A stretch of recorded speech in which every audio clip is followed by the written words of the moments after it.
ici, vous avez 2 gilets supplémentaires et en dessous, vous avez le sac avec extincteur, feu à main, lampe torche et cope. Petit inventaire du matériel et briefing avant tout départ en mer, c'est le rituel. Un rappel des règles de base qui s'imposent avant le départ de chaque embarcation. La location, c'est des gens qui naviguent pas tous les jours. Donc les balises et tout ça, c'est pas forcément des choses dont on se souvient tous les jours. Donc c'est important pour la sécurité. Des notions que chaque client retient à sa façon.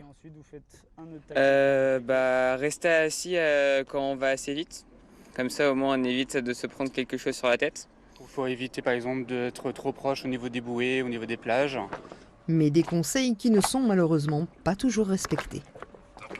Ils vont beaucoup trop vite, ils coupent la route, et ils respectent pas les priorités, mais ça après...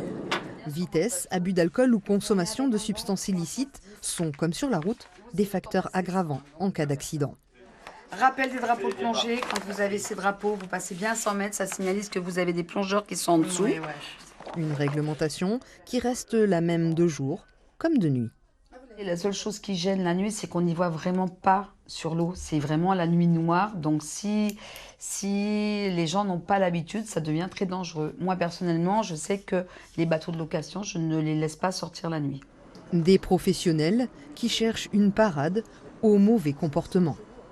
Entre la sécurité et l'intégrité du bateau, tout ça est un peu associé à une caution. Au-delà de la sécurité, parfois le porte-monnaie, c'est encore plus dissuasif. Une navigation saturée en été qui voit les risques d'accidents augmenter.